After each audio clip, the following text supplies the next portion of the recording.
Hi, everyone. This is an Intellect special.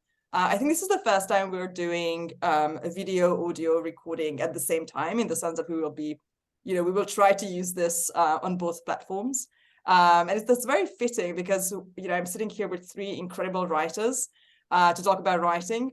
And I think we will touch upon the many different platforms and routes available to writers these days. So having a conversation that is in itself used on different platforms, so meta, so fitting, so intellect. It's a great way to kick it off. My name is Anna Gat. I'm the founder and CEO of intellect. Here with me is Verasamy, joining from Singapore.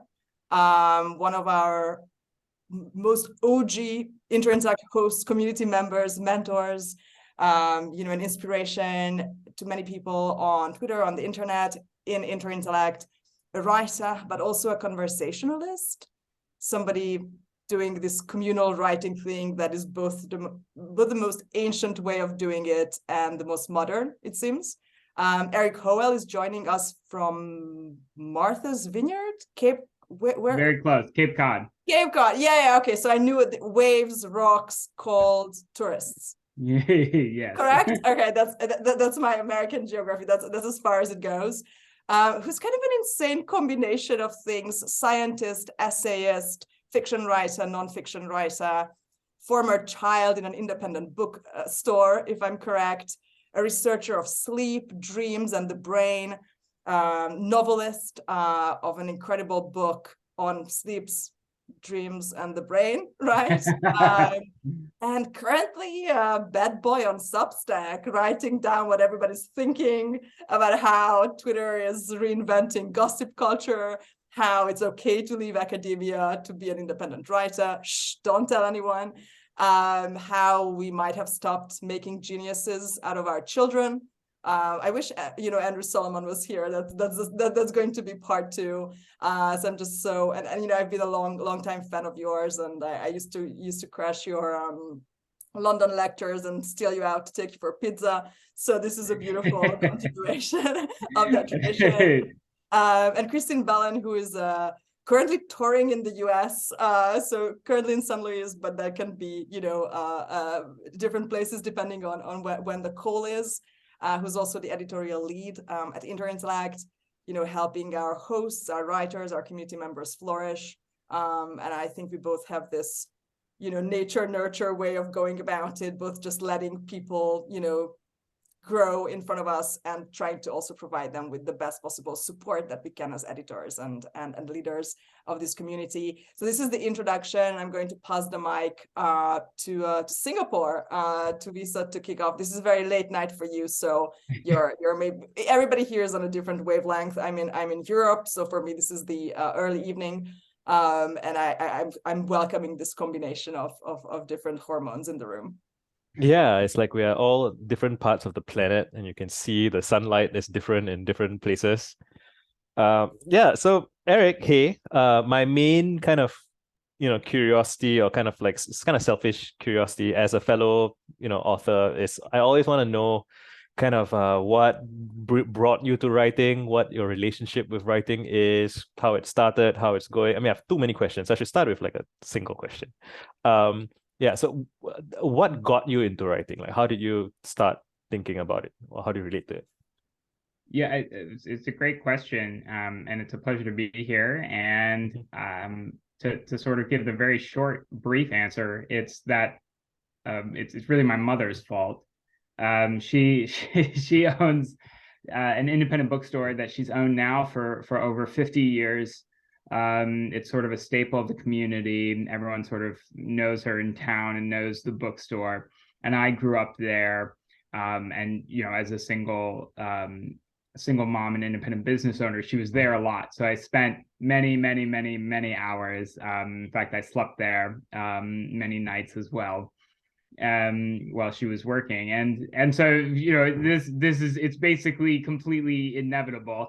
I mean, maybe this is one reason why I'm sort of like a nurture over nature guy, and that's a consistent theme of my work. I think sometimes we lean too far away from human plasticity, and maybe some of that is just because in my own background I don't know if I would be, as sort of interested in literature if I hadn't literally grown up with it all around me, and me thinking it's the most important thing and the white hot center of culture. And that doesn't always turn out to be true, but it was a wonderful way to grow up, and it sort of reflects my diverse interests, right? I mean, that I read shelves up, right? So you sort of just read everything you can on the bottom shelves that you can reach, and then you sort of work your way up, right? And you're not really paying attention to any particular genre or part of the store. So that was really my experience, and I blame my mom.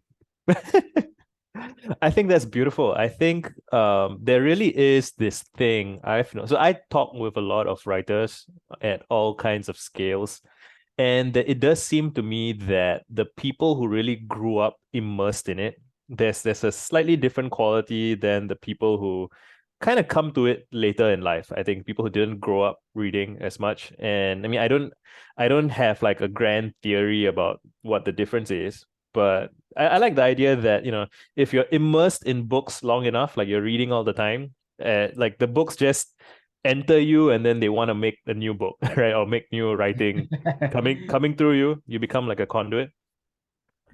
I have more questions. I would also ask, how do you think about, so you used to be in neuroscience, in academia, in neuroscience, right?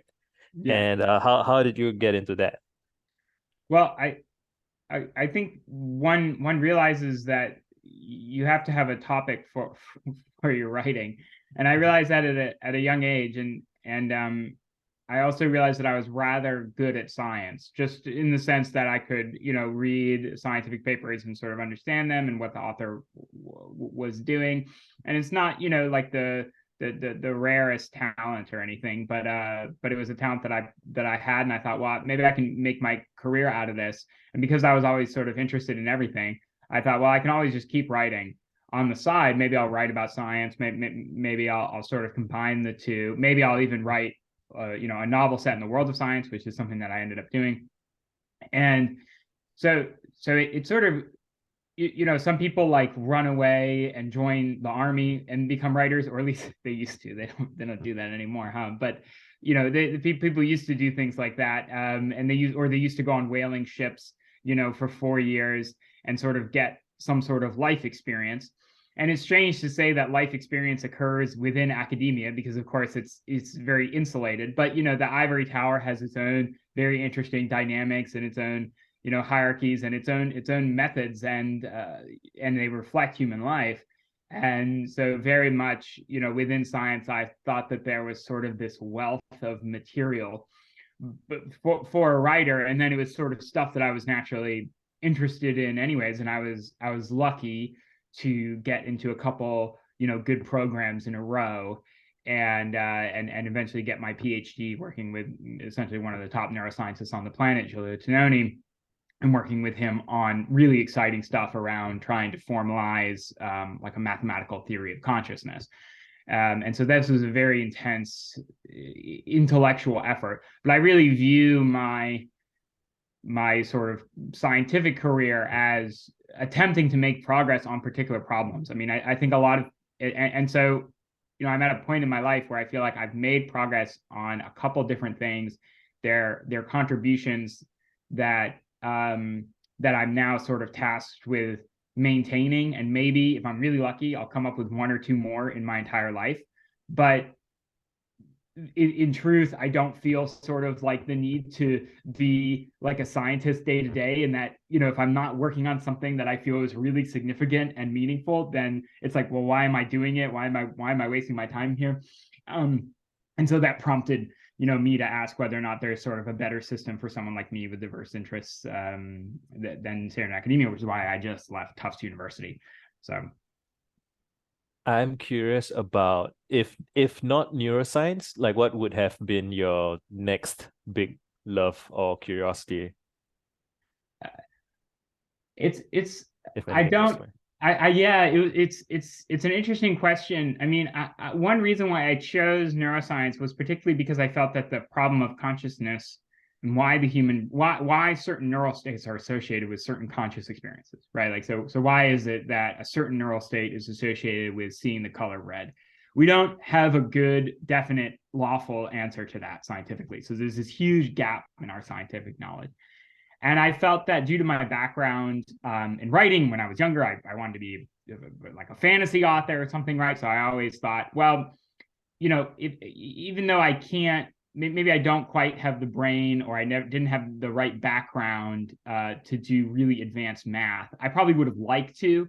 I think physics is really interesting, but I just didn't really have that ability. So like I took some courses and I started getting into it, and I just thought, no, there's no way I'm really going to be able to, you know, operate at the highest levels that I would want to when it comes to, you know, discussing something like string theory. I just didn't see a path. The path would take me too long.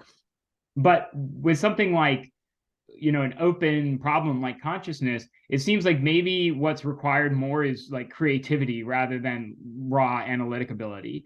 So maybe you can make progress scientifically. And I think that this is a big hidden secret in science. And all the best scientists are really sort of like very deeply creative and sort of iconoclastic individuals, but they're not really thought of that way. And in fact, coming up with new scientific theories or even just cool experiments to do is basically entirely about creativity, but we never teach creativity in science. And then people sort of get into this and they become professors, and then they're like, oh, well, I don't really know what to research or anything like that. And I thought maybe I could have an advantage in that. And so I went into a field where I thought, you know, maybe if I'm creative enough, I can do something interesting rather than, you know, just being smart enough to sort of understand, you know, higher dimensional string theory or something. Nice. Anna, do you have a thought? Yeah, I love how you know, Erik, how you touched upon the creative limitation as a really, really good forcing function to get things done. For instance, realizing that you're not as good at something as some other people, therefore, you know, you chose a different path where you have a competitive advantage. I think that's, you know, it's kind of there in the origin stories of almost every creative innovator or scientific innovator that I've ever heard talking about their origin story.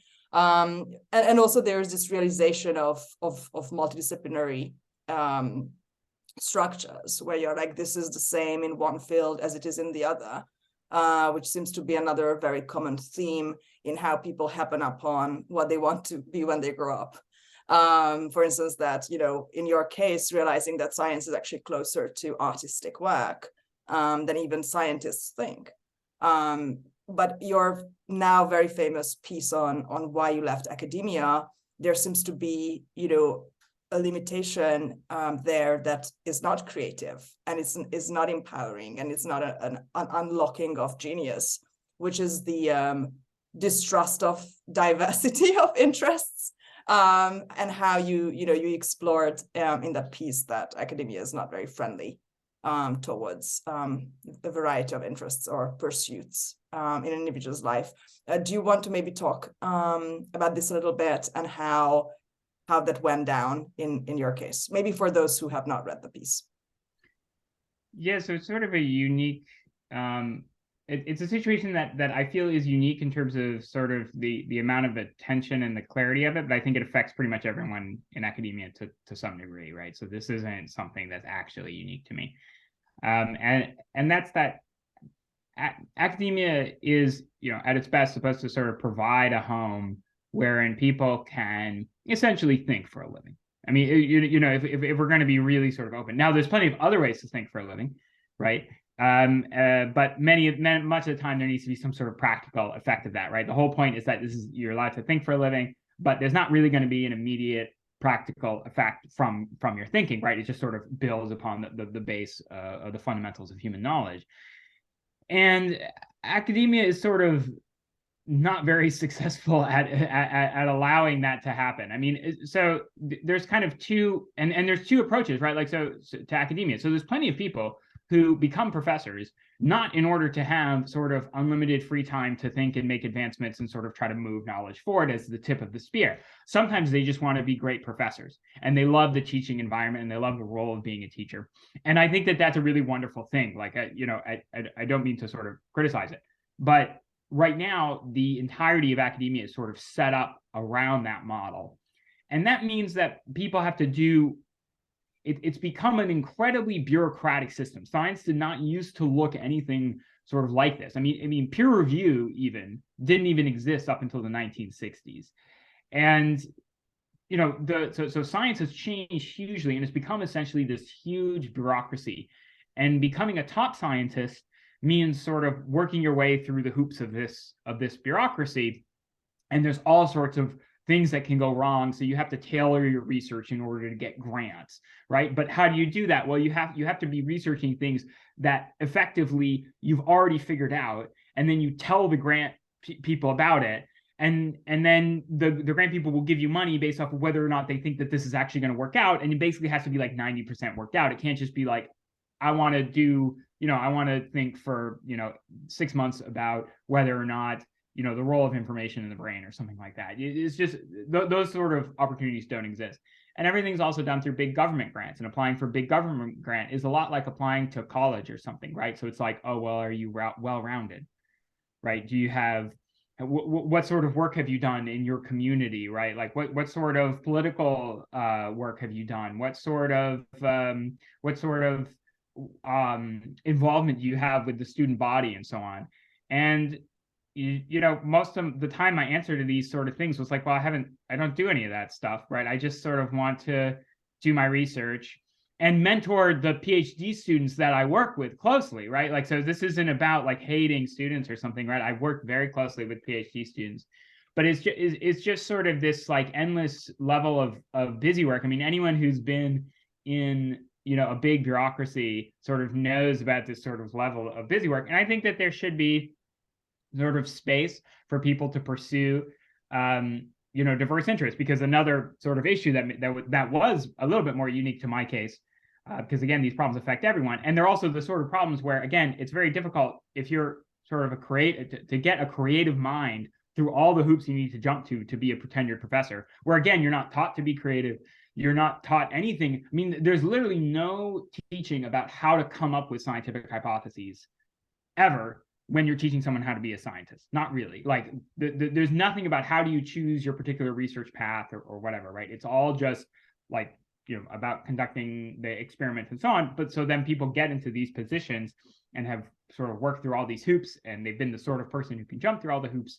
And then they are like, well, what do I do? And we sort of get a lot of this essentially scientific busy work, which is what a lot of scientists engage in now. And then also in my case, it was sort of a unique case in that I also do a lot of writing on the side. Some of that writing involves science directly, some of it does not, right? So sometimes I just write like a short story or something, and those, that's sort of like a considerable detriment to an academic career, right? You don't want to be doing anything like that. And I never once had anyone in any sort of administrative capacity or grant giving capacity be like, wow, it's really, amazing that that you're writing essays online, or that you published a novel or something like that. It's always like, that's like a danger sign, right? They're like, oh, well, this is very strange. You're not committed enough. You're wasting your time on the side. You'll be out. Yeah, and you can see how, in some cases that would make sense. But I mean, particularly, for me, a lot of this stuff does involve my research and does involve sort of the way I think about things. So anyway, so because of all that, my hope is that there was that really famous essay, like 1,000 True Fans. I think Kelly, that was 2005 or something like that. Because Yeah. Kevin Kelly. Yeah. Kevin. And ever since then, there's, science used to work via essentially a patronage model, historically, where you would have individual rich patrons. And rich patrons like to say that they still do this sort of thing, but they absolutely don't. There's basically no one who's just individually supported by like a billionaire or something, even though it would be like a fraction, of nothing to them. So for some reason they don't, but the average person now will. And they don't do it completely, out of charity or anything like that. Although there's sort of an element of, do you want to support the work? And I think a model like Substack can allow, at least for sort of a class of patronage, for people who wanted to do intellectual work and want to sort of bring people along for an intellectual journey in a way that you can't just do with just books or so on. So So in other words, there's these sort of new models that I'm very excited about. And that's what I've sort of jumped into, and we'll see if it, if it really works out. There's no guarantee or anything like that, but I think it would be very healthy. I mean, if I'm not mistaken, you've been sort of in this position for a little while now of being sort of an independent thinker and being audience supported. Mm-hmm. And I think that that's really healthy. It's not that everyone should be like that, right? Academia is still 99.999% of people are in academia and are probably going to stay there. But I think that there should be some portion of people who are sort of not beholden to contemporary academia in every respect, and also that they are then able to sort of do their work and have more freedom. And if we can build a little bit of a superstructure on top of academia, then I think that that's very, very good and very, very healthy. Yeah, I was just going to say the exact same thing. Like, because I get people asking me for like advice and suggestions all the time on, oh, how do I do what you're doing? And I find it a bit difficult to, I want to be encouraging and I don't want to be discouraging, but it does take, I would say, what feels like an unfair amount of effort in being audience supported. So like if you're not being supported by a bureaucracy and you want to go straight to an audience and ask the audience to support you, that requires that you handle talking to lots of people and dealing all of that. And the hope is that if we can have better superstructures, then it will be easier for the people at the margins, because I don't think it's likely that the people who, and I kind of point at myself with this, I don't think the people who are best at interfacing with audiences are going to simultaneously be the ones that are the most interesting thinkers. Like I've met people who are really interesting thinkers and they're like, they're disagreeable, right? They don't necessarily want to pass the hat around. And I want to see them do their work, right? So I'm hoping for the better superstructures. And Substack is very exciting. Christin, do you have a thought? Yeah, sure. I think first off, Erik, I just want to say thank you so much. A quick aside, I am also ex-academia, except for I wasn't there for quite as long as you were. I did neuropsychology for about 4 years after I graduated college, while I was trying to figure out whether or not I wanted to go on to get my PhD. So reading your article was so validating, but I only recently just came across it. So I would love to know how you manage sort of the psychology of it. Was your decision, total 180 in the eyes of your family and peers? Because I remember when I made the decision to leave, it was really difficult to kind of explain why I was doing that to other people who wanted to do what I did. But at least for me, I felt like maybe I was missing a piece of the puzzle, because I was feeling very disillusioned by all of the things that I had to do as part of academia. And I was like, why did no one tell me this? Or did I just miss it? So I'd love to hear your thoughts. Sorry, my dog respects no interviews or podcasts. No, it's a wonderful question. And I'm glad that it sort of resonated. I mean, I think that these problems again affect just a huge number of people. I'll be totally honest. If there wasn't Substack to go to, I probably would just stay in academia, because there just wouldn't be like a viable financial model for me to move anywhere else in terms of the work that I do. And so I'd probably just keep writing on the side and basically take a significant career hit every time I paid attention to that instead of writing another grant. But with Substack, like I started I mean, essentially writing this newsletter on a whim, and because some people, including Anna, said to. I mean, I think she was the first person to tell me about Substack. I literally didn't even know what it was. She was like, you should start a Substack. And I was like, this sounds like some sort of Silicon Valley nonsense. Like, I don't know. I can't. And then eventually I came across the name more and more. And, some people that I was sort of paying attention to and reading moved on to Substack. And I began to think, hey, maybe this could be something significant. I also began to run into, younger people. And when I asked them who their favorite writer was, they never named someone in traditional publishing. Now, my sample was often, PhD students in the sciences or something like that. So, it was like a biased sample, but they would name bloggers. And I thought, well, this is very strange and very interesting that people are naming as their favorite. They're not naming, someone who just published like a literary work. They're naming people who are writing stuff online, which now I think could very well be a literary work, but they're sort of not naming traditionally published figures. And so that all sort of started to come together to me, and I started writing on Substack, just thinking, well, I'll sort of just join in and see what happens. And I've had, I think I won't sort of downplay it. I've been very lucky and had essentially enormous success writing on Substack. A lot of people write really, really good stuff, and sort of it doesn't get picked up and develop into sort of like a snowball effect, which can happen once you start to sort of grow one of these platforms. And so I was very lucky that this happened, and it made me think. One thing in life is that if you read like the biographies of people who become billionaires or make a lot of money or start new industries, then they often sort of pivot into new opportunities when they come along. So an example would be like, let's look at some of our millionaires, right? Like Vitalik Buterin. Okay, Vitalik Buterin's my generation. He's a billionaire. What happened? He sort of got into crypto, and he rode the cryptocurrency wave, and he did amazing things, invented Ethereum. But he sort of pivoted into this because he was like, well, wait a minute, there's this like big opportunity here. As a writer, there's been nothing to pivot into for about 300 years. So it's just like, well, you write books and you work through the traditional publishing system, and that's what you do, and you've done that for 300 years, and there's nothing sort of new under the sun, and the model is exactly the same. Or maybe you could write you could write for outlets too, right? And then this is something new. And so given that I've sort of had I had some success at it and thought, oh, I really enjoyed doing this, and I seem like I seem like I'm not bad at it.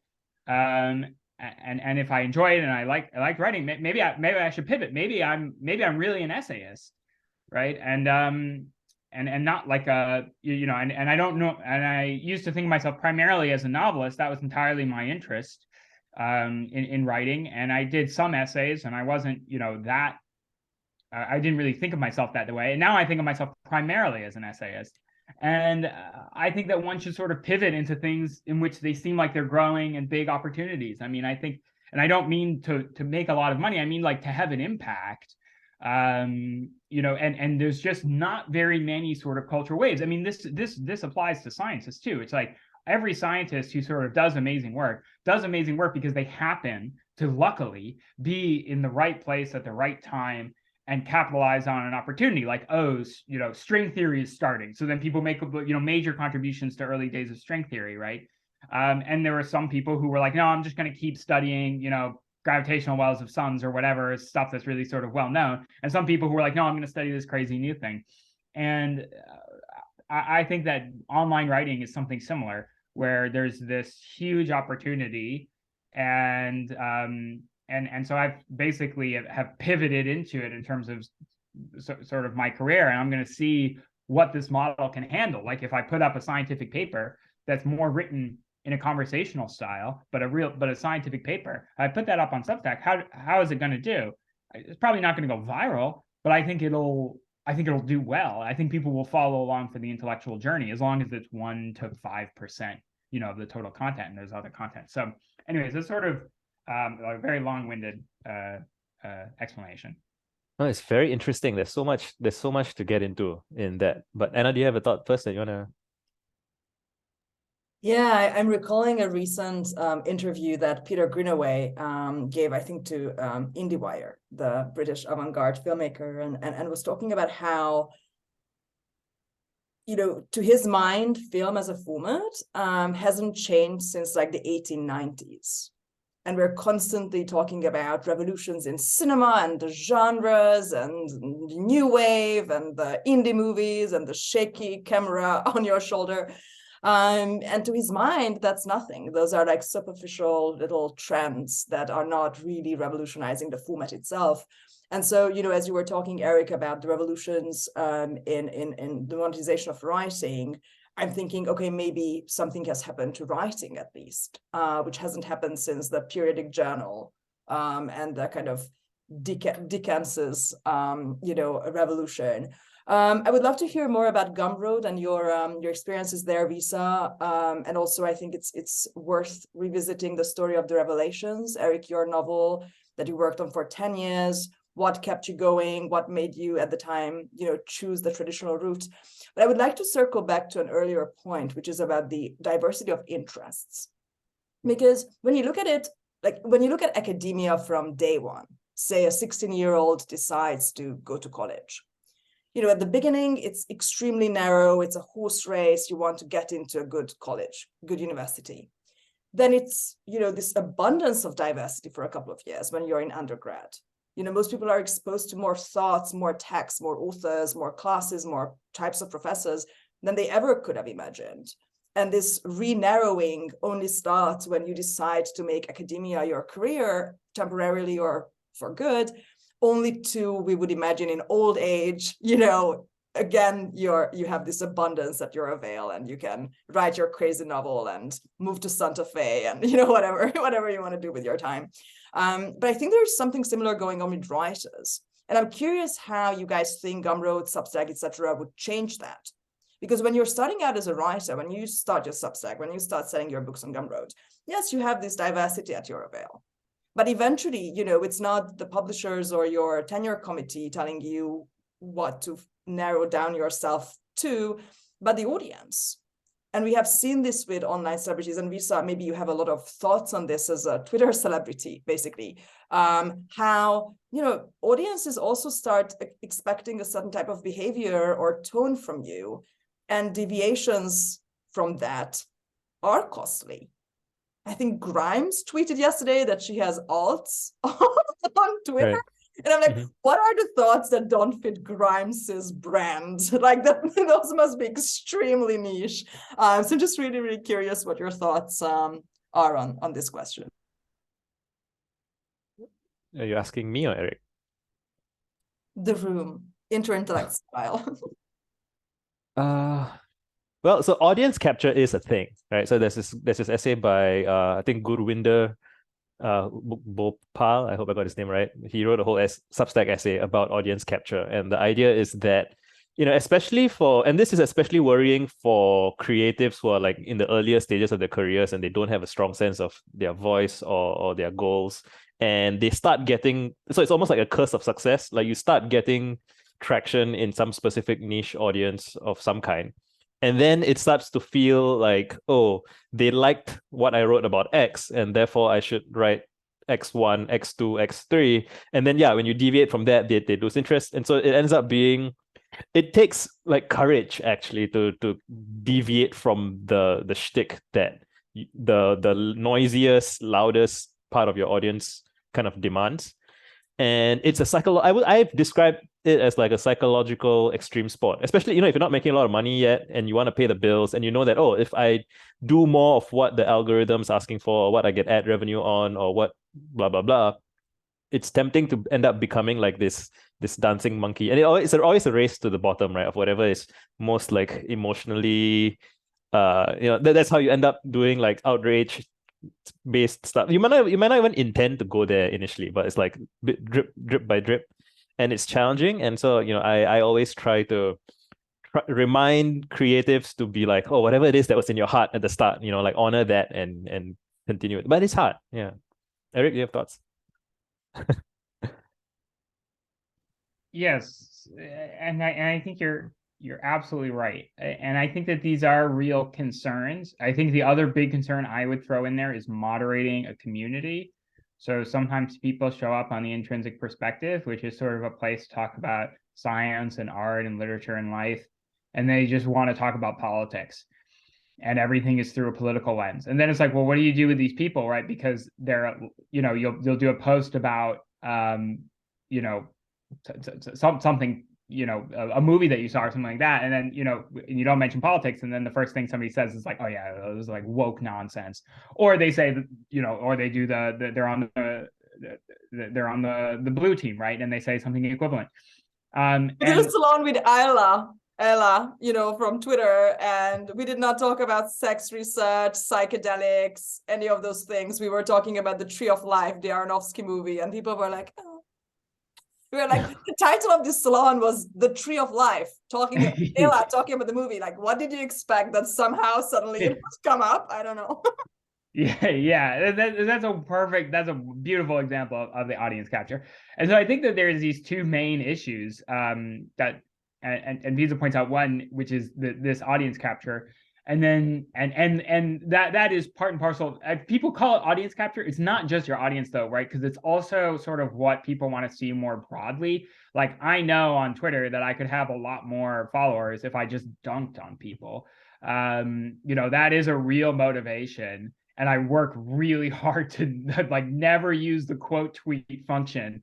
I remember this moment, like there's this moment in your Twitter journey where you start feeling this weird push, this pressure that you go right or left, depending on where you started. And I remember that moment. And it's like this devil's contract that you can sign. Yeah. And you see people grow who started out with you. Yeah. And you're like, oh my God, if I were just a little bit meaner, a little bit more like a dunker, I would explode on Twitter. Or if I would just start these really dumb lifestyle threads that mean nothing and have I've seen people kind of lose their minds. Yeah. And then you do the Galadriel thing and move west and remain small. But it's a decision, right? There's a moment when you have to decide. And when people do that, you know that they have decided to do that. Right. And the really scary thing, if so you might even think that, oh, well, in this particular case, dunking is warranted. And, but like once you start, you can't really control how people respond. And once people have seen you dunk a couple of times, there's a subset of people who are like, oh, this is a dunk friendly space, or this is the new norm in this. I can go to this person's replies and dunk on other people. And then that expectation becomes like entrenched. So it's very, very tricky. So it's funny. It's almost as if once you cross a certain threshold of being a quote unquote public figure on Twitter, you almost have to be more civil and polite than you would be naturally in person. Because in person, you can just you can swear more, and people are like, they read the tone and voice of how you said it. But like on Twitter, you can swear a little bit, but some people would interpret it in the worst possible light, and then that becomes the thing. So yeah, I've been meaning to write an essay about that called plain text literacy, where you have to read adversarially what is the worst way someone could read otherwise harmless or benign utterance. Anyway, it's terrible for a writer. I mean, either way, right? So for a writer, you either become practiced at bland corpo speak, which is basically the route that I've chosen for my Twitter, where it's just me, like retweeting, tweets of my Substack and saying hi to people and like trying to retweet. Me too. Like, come for the boredom. It's always it's like don't follow me on Substack. Don't follow me on Twitter. Come relax to Anna's timeline. It's always chill there. Nice. Yeah. Or you become a dunker, and a lot of I'll be totally honest, a lot of the people in the more literary publishing world, that's what they do. And that makes them into sort of mean writers and mean people. And I think it hurts their novels. I think it's really hard to write a novel, which is a practice in empathy, while being really mean on Twitter. I don't think that you can really do both at the same time. Right. Maybe some people can sort of pull it off, but it's very difficult, and it's sort of like this bad habit. And the problem is that, so this is a very traditional, writer thing where, they either go into corpo speak, or they my favorite new thing is watching really sort of big names, and I won't mention who I'm talking about, go onto Substack, and then sort of you get them raw, right? There's no editor, there's no someone like standing over their shoulder, and they're sort of not in their natural environment, and some of them are just like not that good and sort of like really boring, and you're sort of like, well, they seem to thrive in a very particular set of circumstances, but I do, this is my sort of my broader criticism of the literary world, which I wish would embrace Substack more, because plenty of them are very, very good writers. And they would develop a good following online. And there's only a few people doing it. I mean, I'll give a shout out to Brandon Taylor, who's a writer who used to be a scientist, and he he's sort of very, very much of the publishing world, but his Substack is quite good. And he's an example of somebody who, like, obviously no editing was required. So there's plenty of people like that. But anyways, I want to say though that in general, I think that the two big problems, which is audience capture and then more broadly like culture capture, and moderation, are both pretty solvable. They're often, first of all, they're often good problems to have, because if you're if you're really getting a lot of bad comments, it's probably because you just are getting a lot of comments. And then secondly, if you're being captured by your audience, it's probably because your audience is really big. So they're sort of like, they're like problems of success, and I don't think that we should downplay them. They're serious problems, and they're sort of the two main problems that you will never escape and that you will always be dealing with if you choose this life, right? But in comparison to the problems of like the regular publishing industry or something like that, I think that they're pretty small potatoes. I mean, I think that it's, I think that you're certainly doing some sort of trade-off, but in my mind, it's just so superior. I mean, as someone who's like the traditional publishing process. Yeah, if you're running like a literary scene or any kind of music scene or whatever, you would rather your players be struggling with the pains of success than like languishing in obscurity and hungry, starving, that sort of thing. Erik, actually, a thing earlier you said was that if you didn't have Substack, you would be staying in academia, but you also said that you would be working on writing projects from time to time, even though you know that it's a kind of distraction from the winning at the academic model. And I think that's fascinating. Like the psychology of someone who, like, in advance, like if Substack never existed, you would still be writing on the side, even though it costs you. Right. And I just want to like double click on that and dig into it. Like how do you, because I encounter people who don't know that about themselves. Like they don't know whether or not they would continue writing on the side. So I feel like I would have, even if like didn't currently have my current audience, I would still be writing on the side. And how do you feel about that? Or what comes up for you when you hear that, think about that?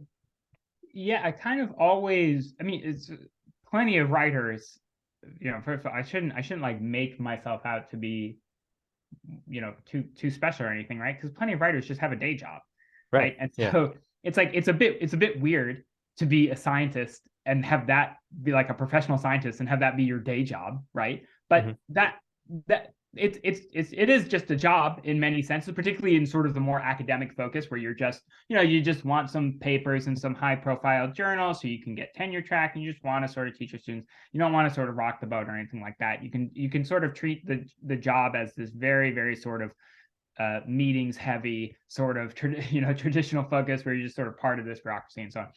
But I always knew that writing, hurt my academic career. I knew when I went and published my first novel that there would be absolutely sort of no reward from within academia for this. And again, I don't expect to be sort of like patted on the head, but I do think that we don't want to we have all sorts of serious problems around specialization and around the lack of interdisciplinary thought. And then if you really can't write a novel as a scientist, even if it's about science and you feel like you have something important to say, right? If you really say, well, we shouldn't support that with academia, it's like, well, where are you going to get stuff like that? So, but as for me personally, I mean, I've sort of just thought about it as I've always written. I've always looked for outlets for sort of this urge to write, and I get a lot of joy out of writing. I mean, not really the process, which is always like pulling teeth, but sort of like the Zen-like zone of it, right? So it's sort of like deep meditation that's very soothing, but also just like slightly painful the entire time. And I enjoy that process, like just I hugely enjoy it. So so I think I just always would have. I mean, it's funny because I think that it's like so obvious to me that I would do that I don't even have like a good answer about. Same, yeah. I was hoping you would have. Yeah. Yeah. Yeah. Have you seen I haven't seen the documentary itself, but there's a documentary of Hayao Miyazaki, and there's like of his creative process, and there's like this Twitter thread of screenshots of his creative process. And along the way, he's like, I can feel it every day, the limits of my ability. I'm working. It feels like I'm trying to use a comb that has teeth missing. And it's just screenshot after screenshot of him being frustrated. And yet, he's a creative working at the cutting edge of his field. It's one of the best. And I just found it so somehow humanizing and a relief to know that people's like creatives at the highest level also struggle in that way. And I think at some point he was like, it's such a hassle, but if you told me to stop, I'll tell you to get lost. Because he's drawn to that struggle and it's meaningful to him. And yeah, it's just it's so interesting to me. Anna, you have thoughts? How is that quote that every writer likes to have written? Nobody likes to write. Yeah, I just actually wanted to ask Christin, who leads the Interintellect Writing Lab, and you're bi-weekly in touch with all these emerging writers, whether these problems are the ones that come up in the room in Interintellect during the workshops. Was there something in the past weeks that surprised you? And how is it to be a writer yourself and lead writers who are following in your footsteps? And I'm curious to hear from the boys as well. Yeah, no, definitely. I think leading the writing lab, to be totally honest, is one of the best things that I do in my writing process, because it's such a joy. It never feels like the pulling teeth. And maybe it's because I show up and I tell these other writers an exercise and I kind of stand there with my clock and then talk to them about it. So maybe I should put my money where my mouth is and start participating a little bit more in the actual exercises. You're the teeth puller. Yeah, I am the teeth puller. Sometimes it's good to be the teeth puller, actually. I love that. Honestly, there's probably some wisdom there. But yeah, no, I think it definitely is astonishing the more and more that I meet with these writers and we talk about their experience, but also just the journeys of these other writers. I think the quote, Anna, was Dorothy Parker, I think she said that. Yes.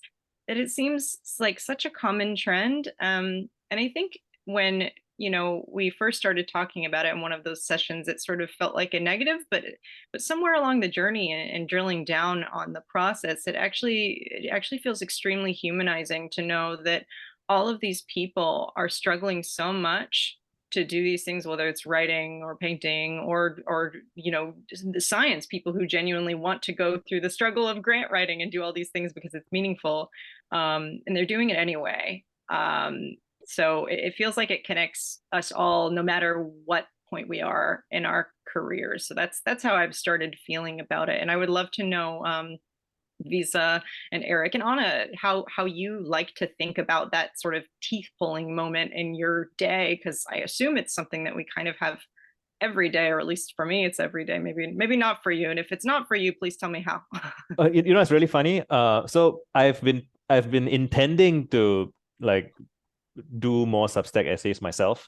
I was very proud of my first one, which just flowed naturally because I think it was stuff that I was working on while I was working on my book, and it's on the back of my mind. So when I was done with my book, the essay just came out like just beautifully. And then after that, I was stuck for a very long time. I was like, there's so many ideas that I have, and I don't know what the right frames are.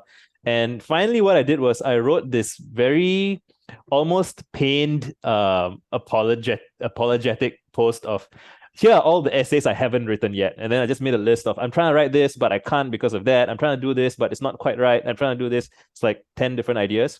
And the funny thing was, people responded so well to that. They're like, oh, it's so nice to see that you're struggling as well. It's so, and at that point, I felt a part of me being, I could be this guy. I could be this guy that continues writing about like creative struggle. But I don't want to, that's not what I want. I don't want to be a person who's writing about the creative struggle. I want to struggle towards things that I think are interesting. But it's just, so I have to like mindfully avoid repeating that because I want to do different things. But I think the process is a part of it. But I mean, the struggle is a part of it. But like, I don't want to get too like navel gazy and be like, oh, every day I'm going to talk about my struggle. Like, that's not. I think I often advise people to be like, lead with like your taste. Like, what would you really like to see? Like, what would really excite you and compel you? And like that, if you can be captured by that, right? There's a beautiful quote from someone, I can't remember who, it might have been Annie Dillard, I'm not sure, which is like, take what you love and let it drag you across the planet or something. And I think that is my ideal thing to strive for. Erik, what about you? Yeah, it's funny when talking about writing, all my instincts are to talk about like very practical stuff, right? So it's like all my instincts are like find some time during the day, and that's the time you always write, and have the context be the same every time, right? Like you write in the same chair, you have the same stuff going on, maybe you even play sort of the same music, and that just creates like, okay, Tibor Fisher calls this to bore yourself into writing. Yeah, exactly. And because we're creatures of context, you're like, okay, and now's the time to do this. There's also stuff like, I feel like there's all these sort of practical. I guess the thing is, the reason why I hew towards the practical stuff is that I almost never think it's really a lack of talent of why people don't write. There's very rare cases that I read someone and I see that they've produced a great deal of content, and I look through the content and I think, well, this is all just terrible. It's very rare. Most of the time, it's quite good. And the issue is just whether or not you produce the content or not.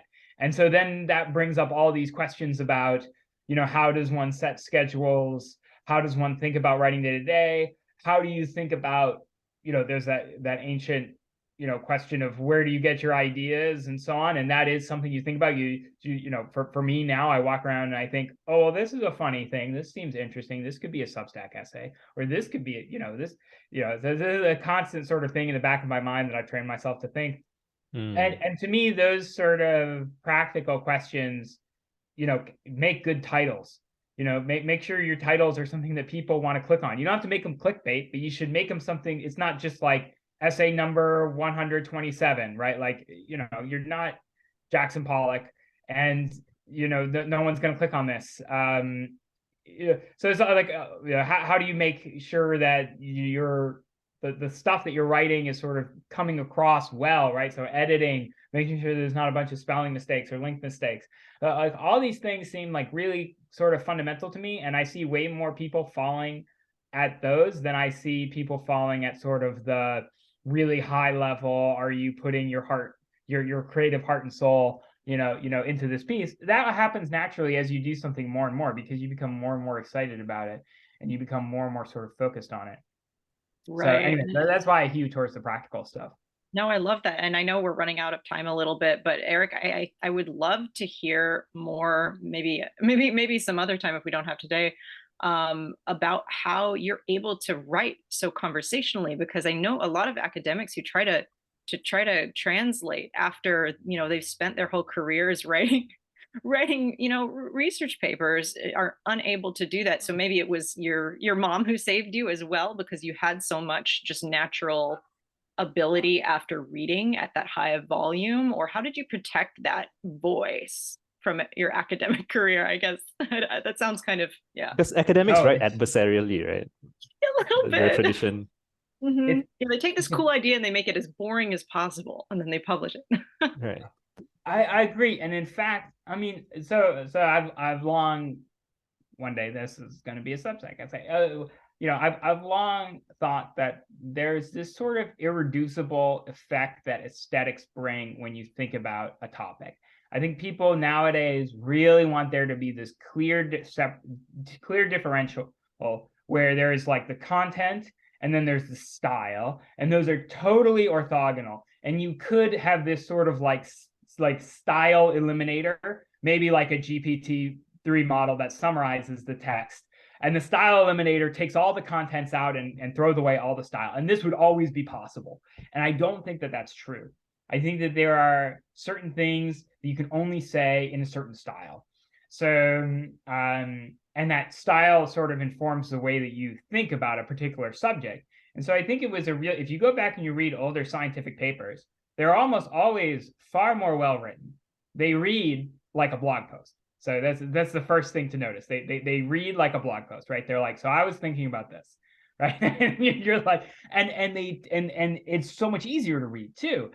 And science has now become, exactly as you said, this incredibly dry discipline where you practice writing poorly in order to communicate your ideas. And in order to remove as much, like, the technical reasons to remove as much subjectivity. But when you remove that, you also remove all this aesthetic stuff. And in terms of just like protecting it, I mean, I think about it as like you are training slightly different muscles when you're writing. So it's like if I go to write a short story, the muscle that I'm using is very different from the muscle that I would use for like a scientific paper. But you're right that the issue is you don't want one style to sort of take over.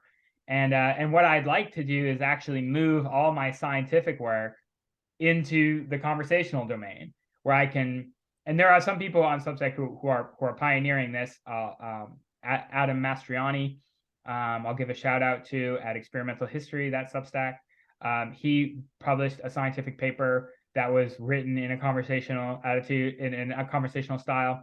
And so I think science should go back to conversational styles for a lot of things, or at least I think that we should have some sort of movement where we say it's okay to write papers in a conversational style. And they're always more interesting to read. And they're always sort of, I think, better because there's some sort of aesthetics in there that's sort of creating a superstructure for the ideas. So anyways, I don't have a great explanation as to how, like, I personally survived it. Again, just blame my mom. But in terms of what I'd like to do next, it would be to move any future scientific work I do into a conversational style. And that's, I mean, I have a nonfiction book coming up that will be out in August of this upcoming year, and that's, I think, that nonfiction books are rare opportunities where you can introduce new ideas and you can do it conversationally. But scientists should just do that for everything. Like, there's no, I mean, and that doesn't mean you have to be the best prose stylist or anything like that, but you can sort of be clever and interesting. And most scientists are clever and interesting, and they can write something that's clever and interesting. Yeah. I often think it's like if you meet some of them at a bar and just ask them what they're up to, like they will naturally often just say interesting things, and then you're like, oh, if you had written that down, I'd have shared it with so many people. And then it's like, no, I don't write, and it's like, what a waste. And then you go to read their paper, and it's dry as dirt, and it's hard to understand, and it's right, and right. There are some topics where you necessarily need a huge amount of jargon, right? Like really advanced theoretical physics. You just can't do what I'm talking about. Right. But outside of those disciplines, it's weird. It's like, it's almost like everyone took on the guise of physics in order to sort of mimic it. And it's really all this sort of mimicking and this sort of ways to communicate and signal that you're really reading a scientific paper and so on. And I think it's just gone too far. I think it's just an example of, there are things about science and how we do science that could be improved. Science has been slowing down significantly for the past 50 years. It's just really slowing. And there's a question as to why, and there's probably a bunch of reasons, but certainly some of it is just like the practice of science and how science is written and conducted and so on. I mean, it's like we've almost made it into this algorithm that's very boring. But anyway, so that's sort of my thoughts. I'd like to move more into a conversational style. I mean, I think that's sort of the ideal.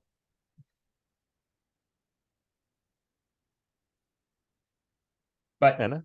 Go ahead. Maybe I could just ask the room as well. I mean, what advice do you have for writers, particularly those who are, just starting off, or are producing goods, are producing stuff, but don't know sort of how to get it out there? Because there's this whole other aspect, which is both all the practical stuff, but also stuff like discoverability. I mean, this is, it's funny, I named like the two things, right, that I thought were big problems. Really, we should add in a third, which is discoverability. That is also, pretty much the dominant problem that you're always up against, which is sort of getting enough people, to read something. But in terms of, sort of broad advice for people beginning to write, particularly people who are beginning to write online,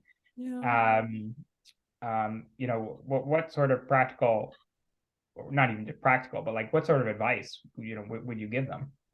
So I have this conversation with a lot of people all the time, and my thing is usually try to find someone or a list of someone's in a domain. So okay, to narrow it down to Substack, for example, like try to write interesting comments in the replies of more popular writers is a thing that, because if you have your own Substack, for example, and then you leave a comment on someone else's Substack, your Substack is linked, right? And and this is even better than on other platforms like YouTube, where, anyway, I'm digressing. The point is, if you write interesting comments, it makes it easier for someone passing by to check you out.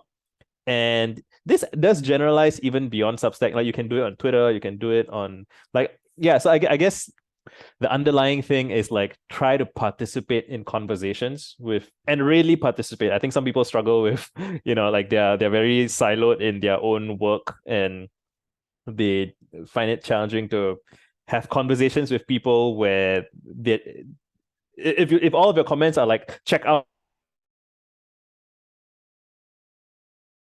people read that as like self-promotional and then they write it off, which is unfortunate if you're actually a good writer and people write you off because you're being too self-promotional. But like, if you try to kind of cultivate relationships and show up regularly, and I think the real estate of Substack comment sections is there's a lot of free real estate. Like, anybody who writes an interesting comment has a shot at getting a lot more attention than they might think. So I would want to put that out there for people who haven't realized that if you consistently write interesting comments, and it doesn't have to be like your own essay in the replies, right? Just a thoughtful observation and a thoughtful comment, right? And that alone, I think, goes further than people would guess. And yeah. That's a very, very specific and very implementable and a very good suggestion. I totally agree. Right. Yeah. But maybe I'll just also say one other thing that I wanted to get people's sort of thoughts on are the traditional publishing industry, because we spent a huge amount of time talking about writing online. We haven't really talked about the alternative, which is to try to go through the traditional publishing industry.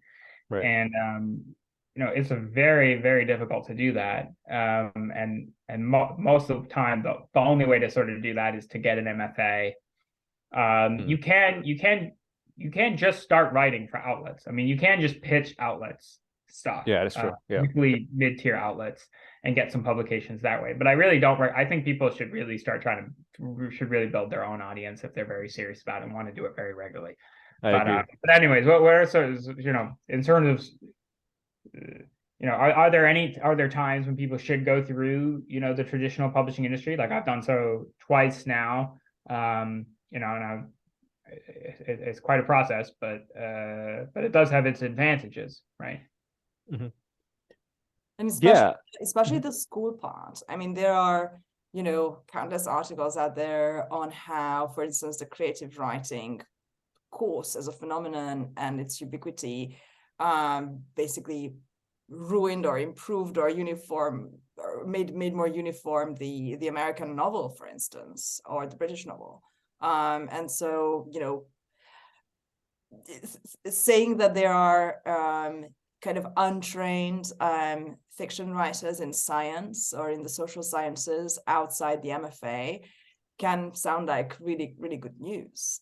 People who have not been writing, decided by committee style, and might have a different voice. I definitely am welcoming that. But I also know that, if online writing becomes the norm, then there will be schools for that, right? There already are schools for teaching you how to write better online, and it does bring with itself a certain level of uniformity. And when it's a lot of people, you will be able to tell who went through those courses. And so there's always this kind of inhale, exhale when it comes to gatekeeping. And this seems to be the moment when it's not yet entrenched around self-monetization. And if people want to do it in a different way, in a more 21st century way, this is the moment, this is the decade to get started. Because maybe 10, 15 years from now on, it's going to be just as, kind of surrounded by institutions as traditional publishing is today. Do you guys see that as a fair prognosis? Yeah, I think it's fair. I mean, I wonder. It's very hard to imagine a system as sort of rigid and enclosed as the contemporary MFA program, where either you have to be very lucky and get into one of these top programs, which do pay for you, right? They don't. It's not like you're making a significant livable wage while you're doing this, right? But it's like at least the program is free. You might make enough to do housing or something like that. But for everyone else, they generally need to be rich and live in New York. So it's this very specific focus. And as an example, I'm not just like saying this up. Like, I would never have been published if I didn't physically move my body into New York City for years. Right? Like if I had not done that, I would not be published for sure. The Revelations would never have been published. It's completely impossible, because you're saying I don't have an MFA, and I would have been pitching publishers. They published my novel, and I won a blind writing contest in New York, which is this Emerging Writers Award. It's one of the few contests left that are still judged blindly. They always have good writers in them. It's sort of a pipeline. An agent eventually came by my reading, liked my stuff, signed the novel, and so on. I had to be in the room with the literary agent at a reading that I was giving as part of this group. So outside of that, and I know this because I also emailed, like hundreds essentially of literary agents. Hey, I have this novel. Here's my background. I do have a bunch of prior publications. I don't have an MFA. And essentially it was no. It was no. It's not like they even see the manuscript, right? It's just like, well, what's the platform, right? There's nothing. So it's such a specific sort of group of people, mostly who have been very successful academically, who are sort of from the same socioeconomic background, and my suspicion is that even if sort of writing online as it gets larger and larger and larger, which I'm quite certain that it will continue to, maybe if not through Substack, then through something else. But I do think that newsletters are just going to be massive.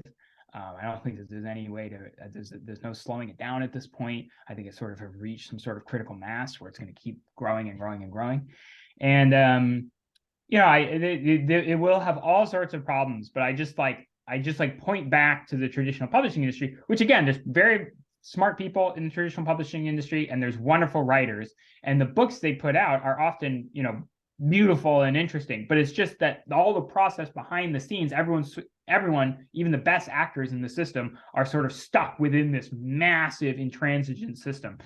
And so I'm sort of just like hopeful in general. Like I'm not, there's all sorts of bad habits and stuff like that for blogging, like saying the most controversial thing and so on. But like, to be honest, even those people there's a lot of writers who write for outlets who say really controversial, polarizing stuff, and they are very successful. And then you look at their Substack and they try to do the same thing, and they fall on their face, and no one signs up and no one cares. And there's like 8 likes on a post. And I just don't think it really works for having your audience. I think it really works. I think outrage clickbait stuff really works when you are doing it through an institution, which is sort of lending its veneer to you, right? So you're like, well, I'm writing in the Washington Post, and it's the Washington Post that's saying this, and it's the Washington Post link. But if you see the same name and the same thing over and over and over again, it's just really like no one actually wants it or likes it. And so I do think that there's good sort of tensions within there where you can't really exploit it too much. As far as I know, it's still the case. Funnily enough, all the most objectionable, crazy stuff that people write almost always gets published in an outlet still. Like, it's very rare that I find an individual person, probably because they don't have the discoverability, right? But like, it's very rare that I stumble across like an individual and I read, like an essay on their website or whatever, and I think, well, this is just crazy clickbait nonsense, right? But if I click on, a major media outlet, I'll see that all the time. So it's like, until I see signs of that world moving into sort of like the blogosphere, where people's names are sort of directly under the post, and it's very much more personal relationship, and you're sort of behind what you're saying directly, and you have this direct relationship. Until I see more of that move, I'm not like super worried about it. But well, I mean, we'll see how everything develops. Interesting.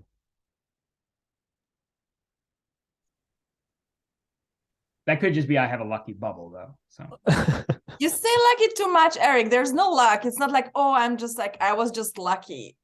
No. You're very good.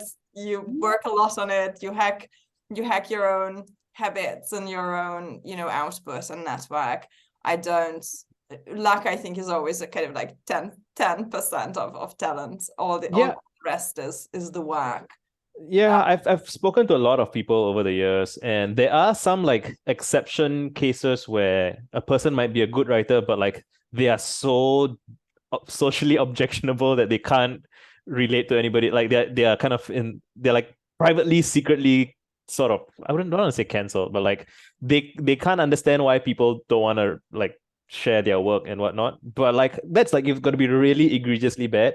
But on the other hand, like if you're thinking very hard about your stuff and you're writing stuff that you care about, and you are having conversations with people about your work, and like it more or less nudges you towards I again, I want to be very careful, because I don't want to say like you are guaranteed success if you do stuff or whatever, but the world is not that bad at kind of funneling talent and interestingness towards people who want to see them.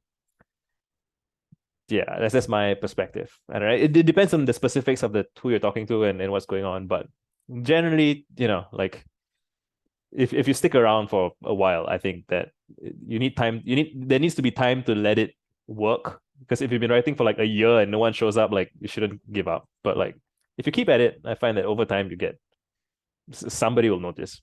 And you have to get it in front of people, obviously. So you might have to move somewhere. Yeah, but like, I love it. Can I have an outro question for the room before we wrap up? So, we talked a lot about discoverability, the lack of being in the right place, the right time. So what do you guys think anybody watching this, anybody reading content online, buying books, could do to help themselves to discover more talent, or better talent, or less obvious talent? I feel that this is something where the creator and the audience must collaborate at creating something new, a new situation, a new way of life for people who want to think for a living, to quote Erik here. What can we do to have those ideas reach us?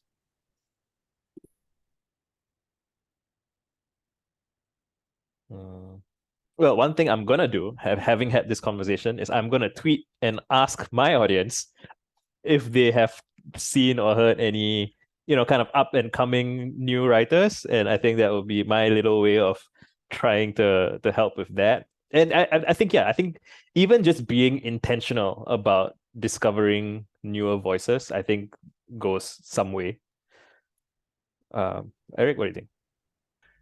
Yeah, I think you're absolutely right. And I think that what I would say is maybe like a note of encouragement. This space is woefully sort of, I'll phrase it in the most sort of business-like way possible. It's woefully uncompetitive. So many of the best writers on the planet are stuck in MFA programs writing poetry that no one is going to read. And there's nothing wrong with that. I mean, I actually like plenty of modern poets, but there is very much a sense in which academia creates, particularly around the MFA, creates a sort of gravity well, and creates. I mean, people talk about things like sort of like intellectual ghettos. I mean, there is a sense of that, right? And there is a sense of which, if you're a short story writer, your audience is just going to be some other short story writers who are also, paying to go to learn about short stories, right? And there's not really like a broader community there. But many of the people who are in this situation are very good. Like they're very, very good. But they're all sort of stuck there and they're not willing to take the risk to jump into something like writing online or blogging or running a newsletter or even just, being really, really active on social media or something like that. They don't really take the risk. And there could be a sense in which, many of those people, because they've sort of have come out of this very safe system, maybe aren't the best people to actually jump into that.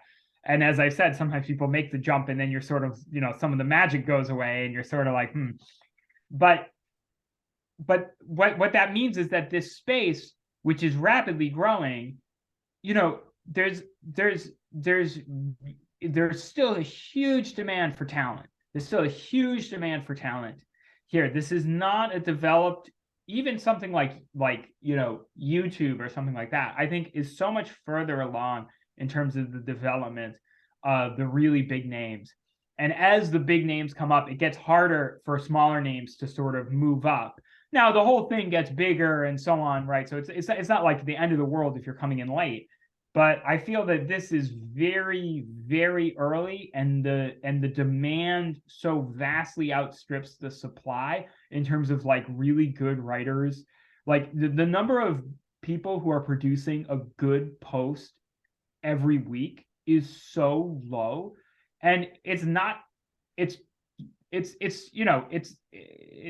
like, everyone can do it, but it's also that there's plenty of very interesting, fun, intelligent people out there in this world, and all of them would be able to pull that off with a little bit of work, and yet almost no one does it. And that's because there's no immediate reward. There's no system.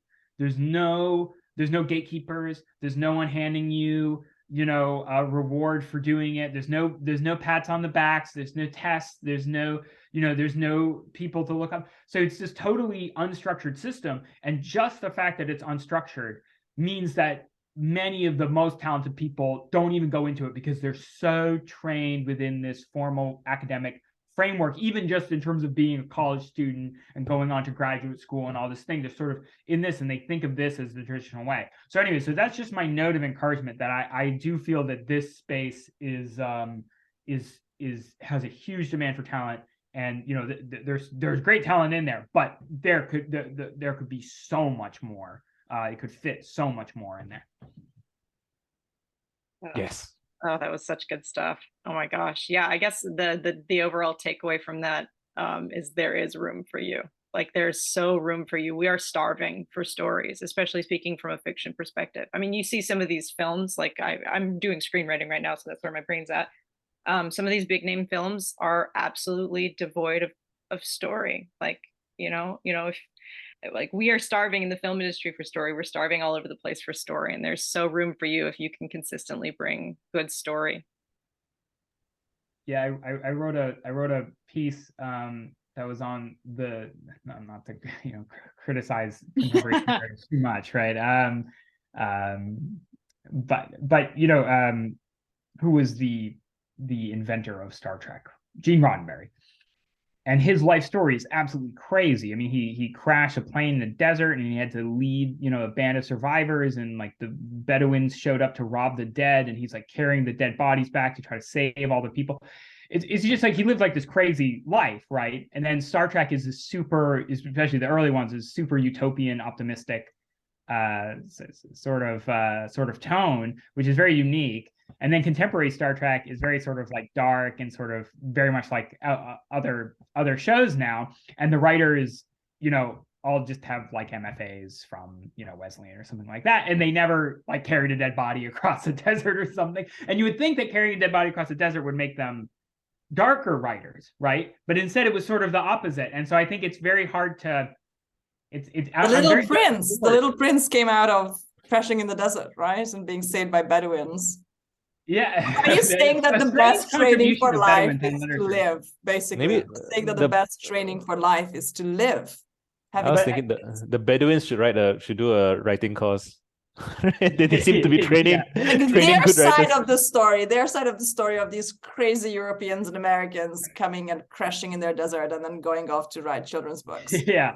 My point is not to like criticize contemporary screenwriters as like a whole or anything. It's to say that I'm looking forward to the explosion. I think that there is something about sort of like coming in from the outside, and this sort of like the range of expressed sort of even expressed aesthetics is very large. I'm waiting for the big fiction on Substack. This is how early this is. We know that serialized novels work. We know that they work, but there hasn't been a what was that murder mystery podcast with Anand Saeed, if I'm getting his name right? Serial. Yeah, it was Serial. Mm-hmm. Serial really was what made podcasts popular. I mean, like people didn't even really understand what a podcast was until Serial came, and it was so good. It was so interesting. You know, she's getting played maybe by this psychopath, but maybe he didn't do right. It's like so interesting, and you know, and as we know that serialization works, we know that much of the original novels were serialized. No one has been able to like crack serialized fiction on Substack that I've seen. I think it's possible. I think eventually someone will do it, and we'll have to see. But that's an example. I think it's not an example of what can't be done in this space. I think that that's actually an example of how early the space is.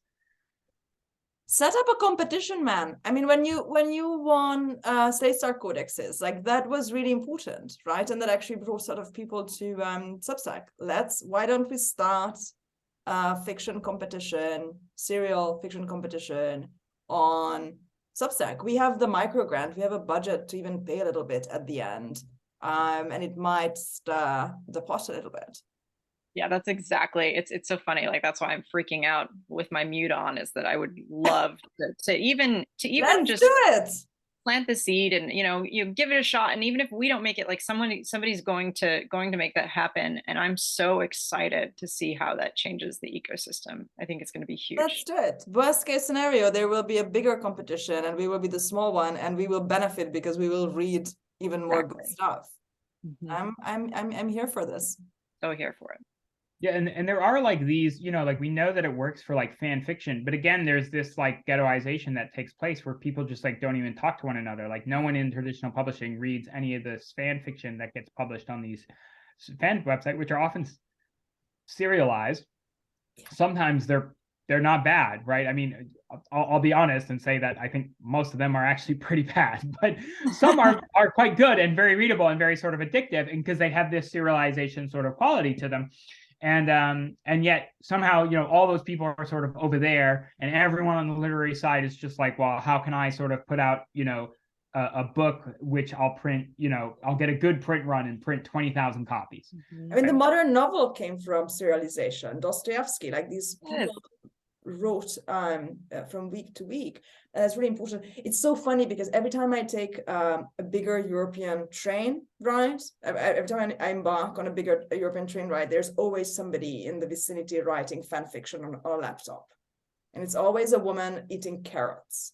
And I want to write fan fiction about this archetype of the European, probably like Northern European woman eating carrots, writing outrageous fan fiction. I'm like, where is this coming from in this lady who lives in a, I don't know, social democratic Nordic society? It's there. We just have to unlock it.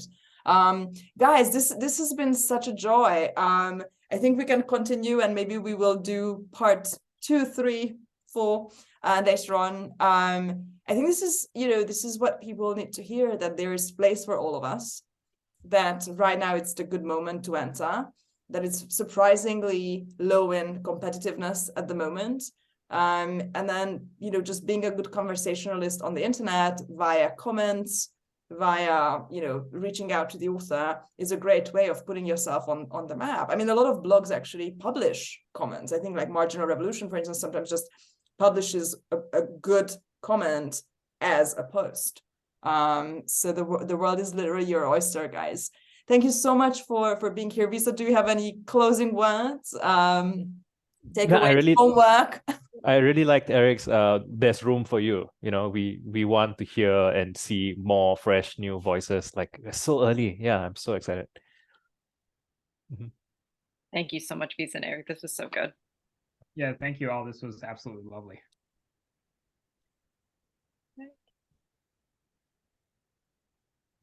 Sorry, I muted myself. This is like this I like that though. Zoom call.